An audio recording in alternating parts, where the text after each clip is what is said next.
Assalamu alaikum. How are you? Alayka salam wa rahmatullah. May Allah bless you. Who is it? This is Sayyid Kazm. Kazim, what's happening? I spoke to you as well. All good. How are Yes, you? yes, yes. What's the question, brother? Go All ahead. good. Alhamdulillah. Okay. So I have a couple of questions. First of all, I want to let you know that my wife is an Aussie. She's an Australian, and I have converted her to Islam and to Shiaism. Okay. So we have a daily conversation when we sit over dinner or at night. We have conversations over a lot of Islamic problems, everyday problems that we face as a husband and wife. We face in an environment which is filled with where Christians, Hindus, Wahhabis. There's none other than us over here. So most of my questions today, because topic is being a Shia, so most of my questions would be towards that. So I will start. Bismillah. The first question would be about sitting on a table with a couple of other people where alcohol, pork, lard is served. What's served? Pork, alcohol, or lard is served. No, you're not. You're not allowed to sit on a dinner table where wine is served. Okay, you're not allowed. Okay, that's clear. Yeah. Okay. Yeah.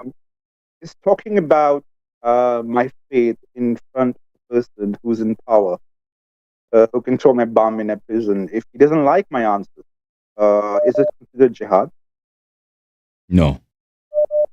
Not necessarily. If someone is in power, you speak your faith to him. Is it jihad? Yeah. Not necessarily. It could be a bad idea. It depends on the situation. It could be a good idea. It depends on the situation. So just because you are blabbering about your faith and it's not going to do any good, why would that be jihad? And if you're not able to present it in a persuasive manner, why would that be any service to anyone? It would be disservice to Islam and to yourself. And if it's going to cause discomfort or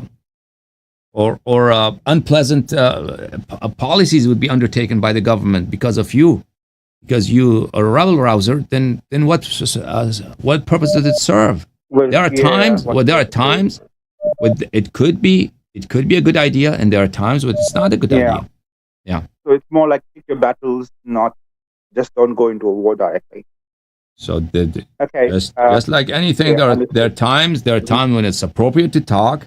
There are times when it's appropriate to keep quiet. All right, understood. Yeah. So it's up to us to decide, not Islam does not tell us what. Yeah, you have to be intelligent. You have to be smart. You have to judge, just like you're doing business, right? There's a time where you should invest, start a new business. Then there are times that when you should sit back and not start a business, right? There are people that it's appropriate to do business with, and there are people who it's not appropriate to do business with, right? Likewise, if you talk and nobody is going to agree with you, and you should not say the stuff.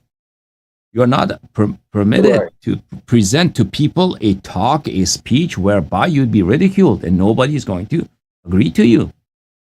That's one of the requirements of in many ahadith. This has been enunciated and clarified by Imams alayhimus salam.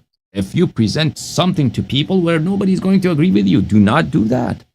Do not disclose and do not present things that people are going to ridicule you for, and they're not going to, because you do not have enough time to explain it, or they will never want to understand you, and they will not agree with you. Do not, don't do that. And this was very common because there was a time when Shia were a minority. Still, Shias are minority in many places, but at the times of the Imams alayhimus salam, Shia were very few. And Shias had very strong hujjaj, very strong arguments. And were they allowed to present their hujjaj, present their arguments everywhere? No, they were not. If it depended, if there was an audience whereby you think some people would be influenced and some people would learn, that's a different case. But if you don't expect that, then you're not allowed to talk. Yeah.